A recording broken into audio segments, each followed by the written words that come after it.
Here I want to take a look at something called an exponential function. I want to give you a definition and then take a look at what its graph looks like.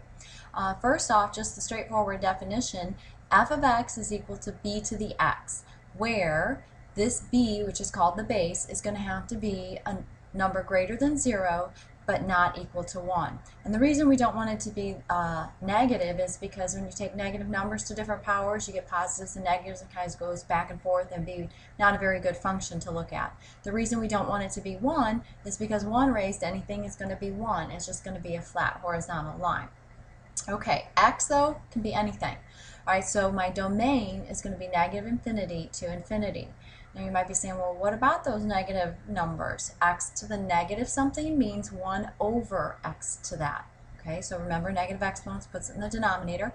What about fraction exponents? What would that mean? Well, the denominator on my fraction is telling me what root to take. So if I had something to the 1/2 power, we'd take a square root. Something to the 1/3 power, I'd be taking the cube root. Okay, so we can deal with negatives and fractions. Let's take a look at an example of an exponential function and its graph.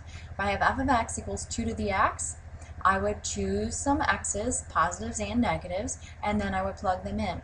So 2 to the -2, okay, that means put it 1 over 2 squared, which is 1/4. 2 to the -1, 1 over 2 to the first, or 1/2. Something to the 0 power, that's one we're going to need to remember, that's going to be a 1.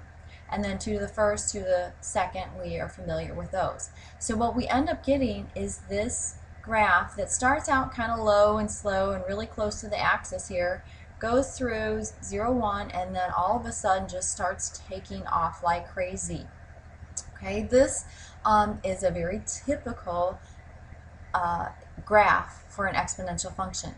And let's take a look at some in general and make some observations. If I have 3 exponential ones graphed here and 3 graphed here, there's some similarities and there's some differences. Right? All of the ones here in this left picture are what we would call increasing functions, right? They go from left to right, they are increasing functions.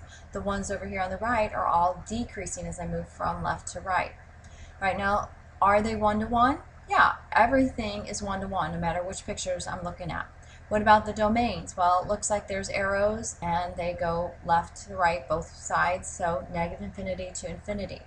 What about the range? What y values can these take on?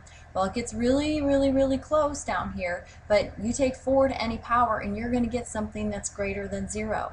You take 1.8 to any power, you're going to get something greater than 0. Same thing over here. So the domain is going to be 0 to infinity on any exponential function's graph. Y-intercept, did you notice that even if it's increasing or if it's decreasing, they all went through the point 0, 1? That's going to be a commonality. But there is some differences, and I already alluded to it. I said that if f of x is equal to b to the x and that b, that base number, is greater than 1, it's increasing. So all of these over here, let me scroll back up, all of these over here, the bases are greater than 1. What's the difference over here? All those bases are less than 1. Of course, they're positive. So 0 is less than b is less than 1. I'm going to get a decreasing graph instead.